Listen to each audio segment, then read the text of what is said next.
Welcome to Forex Trading Tips this week, where we identify the best trades according to the CFTC CO2 report. This report is dated the 5th of November, and we have only identified two instruments that are worth trading, although we have got some charts at the end of this video that show three possible pairs. Our first pair this week is the Canadian dollar, and as you can see, this is a large contract and has shown some significant moves, with the commercials increasing their short positions by 10,000 contracts. This is very significant. The non-commercials have gone against them by dropping 4,000 short contracts and adding 5,000 long contracts to their positions, which almost perfectly counterbalances the commercials.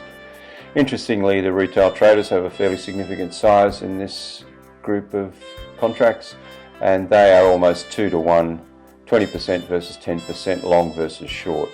I think this is a very good signal, but of course it may take some time to develop, and I would expect the Canadian dollar to be going down against a number of pairs over the next week or two.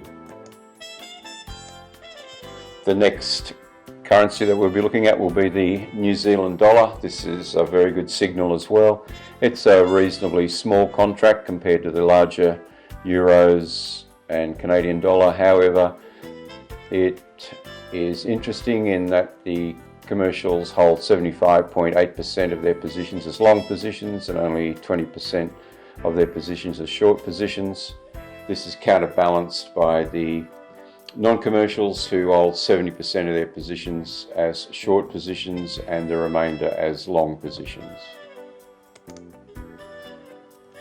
The retail traders hold small shares of this market, with 7.5% of their positions as shorts and 4.2% as longs. This is a chart of one of our pairs that we are trading at the moment. It is the New Zealand dollar versus the US dollar. We are long. As you can see, we entered this trade at weekly support. Our position was supported by the COT, which, as we have previously discussed, is showing heavily long commercial positions. So we are quite confident that over the next week or two, this pair will increase in value.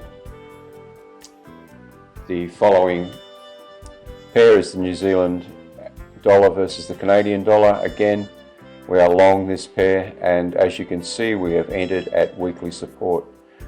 We are backed by the COT Net Traders report, and we're absolutely confident that this pair will go north over the next week or so.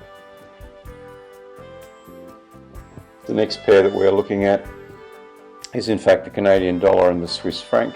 While we're not trading this pair, it is showing very highly in our pair index and is trading within a range. The range is approximately 250 pips and would be well worth trading once it reaches its weekly resistance level. At the moment it is mid-range, and we are not trading this instrument. That's it for this week. Remember, the two currencies to watch are the New Zealand dollar long and the Canadian dollar short. Trade at weekly support and resistance to maximize your profit, and always trade only in the direction recommended by the CO2 report. Once again, many thanks, and we will look forward to being with you again next week for more trading tips in the Forex market.